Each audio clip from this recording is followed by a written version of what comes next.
गांव की जिठानी। शांति अपने दो बेटों अर्नव और आरुष के साथ शांति से जीवन बिता रही थी।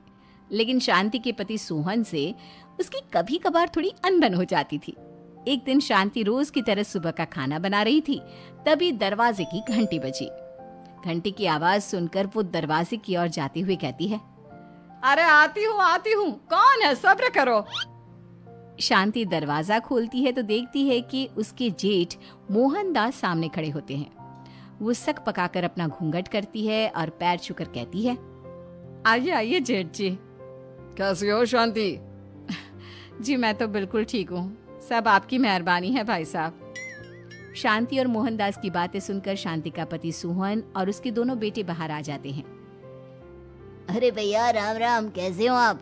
राम राम भाई। अरे शांति, ऐसे खड़ी खड़ी क्या देख रही हो? चाय कॉफी कुछ लेकर आओ, भैया आए हैं। शांति तेजी से रसोई की ओर आगे बढ़ती हुई कहती है, अरे मेरी माँ, गेट खोलने के चक्कर में मेरे तो चावल ही जल गए। वो दौड़ी दौड़ी रसोई में जाती है और देखती है कि सारे चावल जल गए हैं। वो दोबारा चावल बनाने में लग जाती है। इतने में सोहन आवाज लगाता है, अरे शांति, तुम्हारे चावल का रोना खत्म हो गया हो तो चाय ले आओ। जी लाती हूँ अभी। शांति जल्दी जल्दी चाय बनाती है और मोहनदास को चाय देती है। सब एक दूसरे की खैर खबर पूछते हुए चाय पीते हैं। चाय खत्म होती ही मोहनदास शांति की ओर देखते हुए मजाक में कहते हैं, शांति, अब तुम्हारी चाय में दम नहीं रहा, अब हमें चाय बनाने वाली बदलनी पड़ेगी। ये कैसे मुमकिन होगा जेठ जी?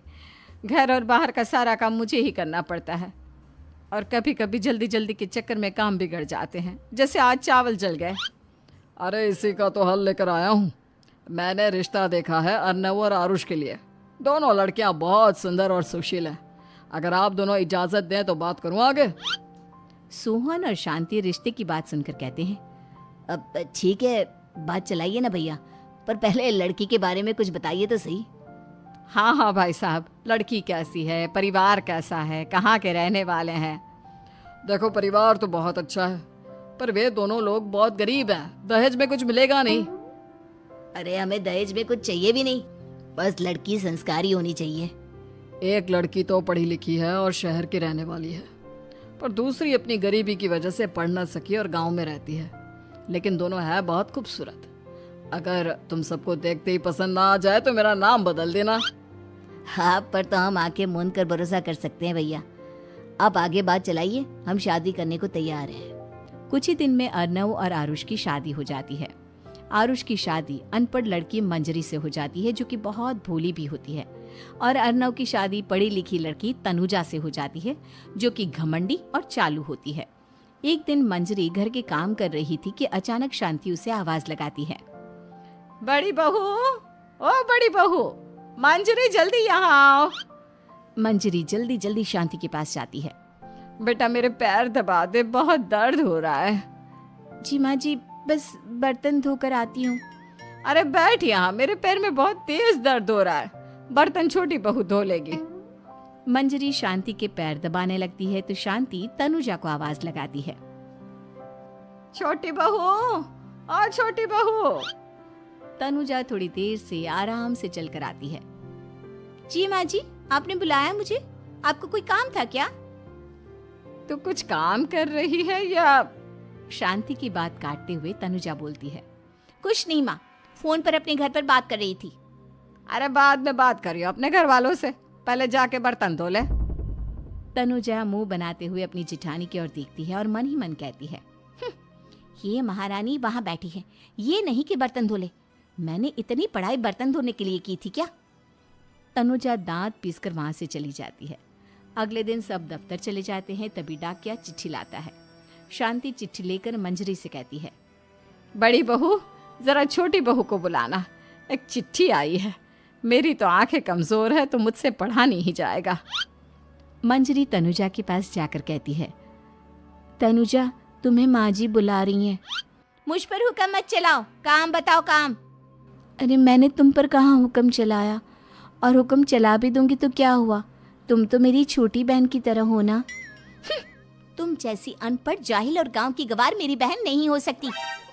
बेचारी मंजरी तनुजा की बात सुनकर अपना सा मुंह लेकर रह गई। कोई चिट्ठी आई है, माँ जी तुमसे पढ़वाना चाहती है, बस इसलिए बुला रही हैं। मुंह टेढ़ा करके तनुजा मंजरी का मजाक बनाती हुए कहती है, अनपढ़ कहीं की।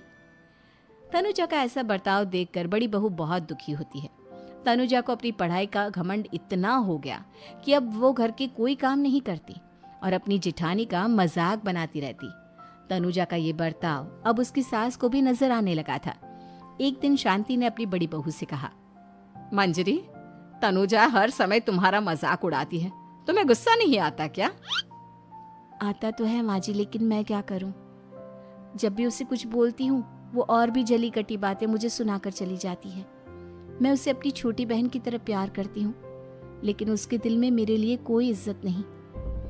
बहू, तूने वो कहावत सुनी है, जुल्म करने वाले से ज्यादा जुल्म सहने वाला अपराधी होता है। मंजरी अपनी सास का इशारा समझ जाती है। वो अपनी देवरानी को सबक सिखाने की ठान लेती है और एक दिन शांति अपनी दोनों बहुओं के साथ बैठी थी तो शांति अपनी बड़ी बहू से पूछती है, अरे बहू, शाम होने को है, कुछ सोचा है क्या बनेगा खाने में? माँ जी, मेरे तो सर में बहुत दर्द है आज। मेरी प्यारी देवरानी ही कुछ अंग्रेजी खाना बनाकर खिलाएगी। सुना है पढ़े लिखे लोग अंग्रेजी खाना बहुत अच्छा बनाते हैं, क्यों तनुजा? इतना कहकर मंजरी अपनी सास की ओर देखकर मुस्कुरा दी।